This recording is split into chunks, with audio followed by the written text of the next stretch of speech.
Hi guys, do you struggle mixing your own custom colors? Do you have a cabinet full of 50 different shades of orange that you don't need and spent a ton of money on? Today we're going to fix that. My name's Susan Trianos. I've been cake decorating for 30 years, and today I'm representing the Artisan Accent color line. It's 10 core colors that will enable you to mix hundreds of custom colors that will look beautiful on your cakes. We're going to talk about color theory, so you can combine those colors in a beautiful way. With these 10 core colors, you can make any color under the rainbow. Let's get started. I'm going to color a piece of fondant just so that you can see just how concentrated these colors are. I'm going to color this green. You'll see I'm just adding a drop of color to this fondant.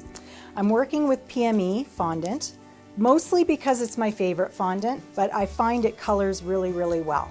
But just know that any product that you choose is going to work equally as well. Just remember that every product is going to behave differently because they have different ingredients. Now, the Artisan Accent color line is manufactured in a food safety certified plant. It's kosher. It's super concentrated. It's cost effective because you're only buying 10 bottles as opposed to 100 or 200 different colors. There's no clutter. And they also have these really great no mess caps. So they unscrew, you squeeze a drop, close it up, no mess.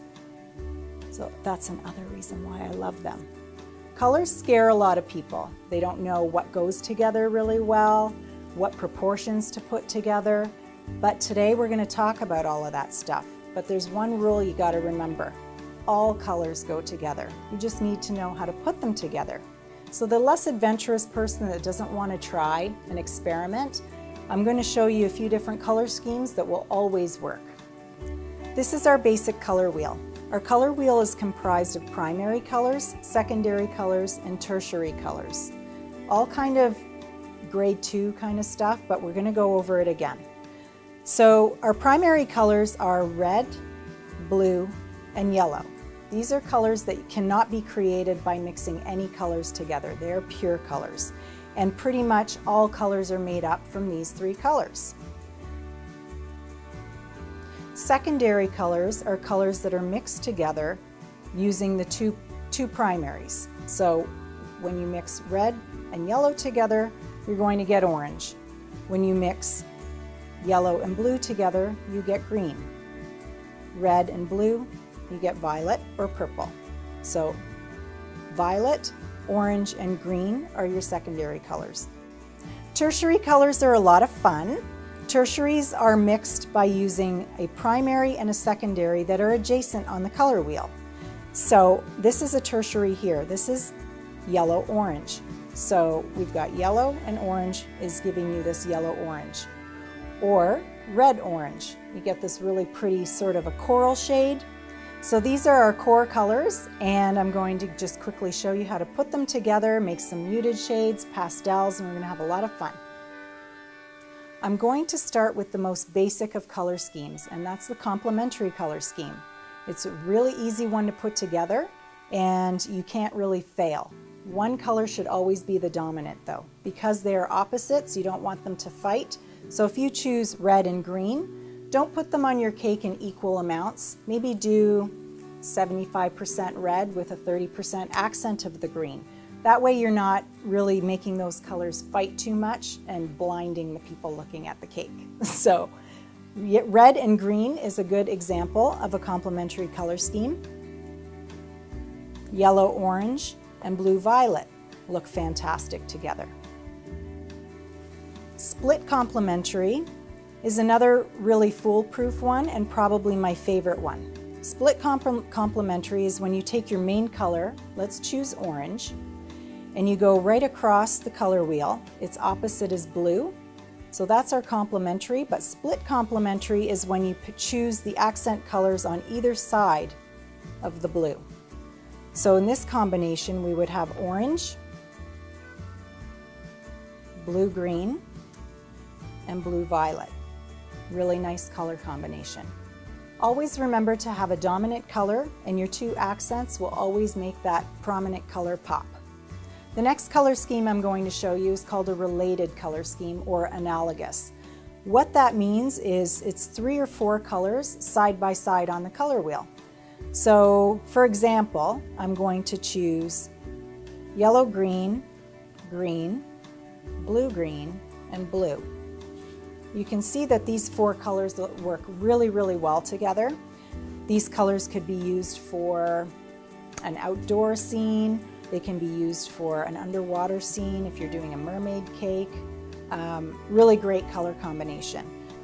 Monochromatic color schemes. They are the simplest color schemes to put together because you're using just one color. Let's use purple for an example. So I have my purple here. I have my concentrated shade of purple. I have a pastel, a muted concentrated color, and a pastel muted shade. What that means is we've got our core color, we've added some white, or we've added some gray or black just to change up the tints and the shades of that core color. And you can use it however you want, whatever mix of each shade, and it's literally foolproof. A triadic or a triangle color scheme consists of 3 colors that are spaced equally on the color wheel, creating a triangle. And it can be any combination, okay? So I'm just going to show you our primaries. You'll see this in children's bedrooms. There are primary colors. They're what everything's made from. That is a good example of a triangle. They're spaced equally in 3 on the color wheel. Another fun one, now we're going to work with a square. So with a square, we're using 4 colors, and again, they're all spaced equally within the color wheel. So let's do something fun. I love yellow, green, and right across is our red, violet. And then cutting right down the middle of this line, let's grab our orange and our blue. So essentially, the square color scheme is 2 complementary color schemes put together. If you notice, I used the yellow, green, and the red, violet. They're opposite on the color wheel. And then cutting straight through, I've used my orange and my blue. And they are spaced perfectly even within the color wheel, creating a square. Last but not least, we're going to create a rectangle color scheme. And what are we going to do? We're creating a rectangle spaced evenly, 4 colors within the color wheel. So let's go with these guys. We're going to go with our orange, our violet, which are 2 secondary colors, and our yellow and blue, which are 2 primaries. Again, can't stress this enough, always have a dominant color. This is a really fun, great color combination. So if you take a look at the color wheel, this inside circle here was created using just 6 colors from the Artisan line of 10 core colors. There's 10 core colors. So what do we need the white for? The black, the brown, the pink? I'm going to tell you. So pink, you need to mix using pink color. If, for example, if I take my blue and I've added a lot of white to it, I get baby blue. If I use red and I add white to it, I don't get pink, I get coral. So that's why it's important to have the pink. Also, when I made my plum, I mixed red and violet together. Sometimes you get a really muddy color when you do that. I added some pink to it just to really wake it up and give it some pop. So it was great for that. The reason why white has been included in this 10 core color mix is because white added to another color will give you an opaque color. White is also great for painting. I have a great painted cake over here. If I use my straight color, it's very dark and concentrated. If I want to lighten it up, I'm just going to add some white. Black. This is a great black. A lot of blacks people struggle with because they have a base of green or violet. And when they mix their black, sure, it's concentrated, you're not going to see those colors.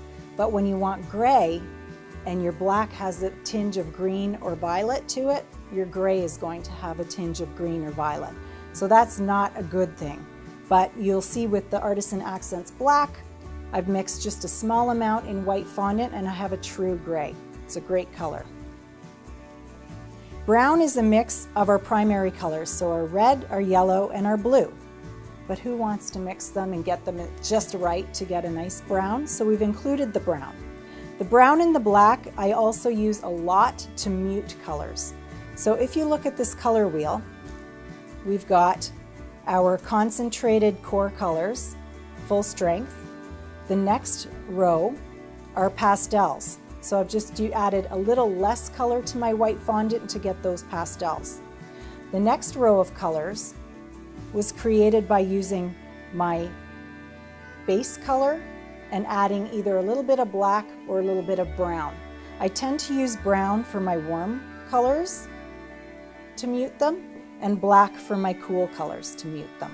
So these are my muted shades. So it's just this base color mixed with a little bit of brown will give you this sort of ochre sort of a color. And the outside row is basically just a pastel version of my muted color. So to make that, I've got my white. I use just a little bit of yellow and just an even smaller amount of brown, and I get this pastel version. A great idea is when you're watching this video, either on your iPhone or your iPad, take a screenshot of this color wheel and always have it handy. You'll never know when you're going to need it, and it will always be helpful. It's really foolproof. Another tool that you can use is Artisan Accent has come out with a 200 color recipe page. So it's going to tell you all the parts required to make 200 colors. Thanks for joining me. Again, my name is Susan Trianos, representing the Artisan Accent color line. I just want to remind you just to have fun. Color's not a scary thing. You can't screw up. Be a little adventurous, and happy baking.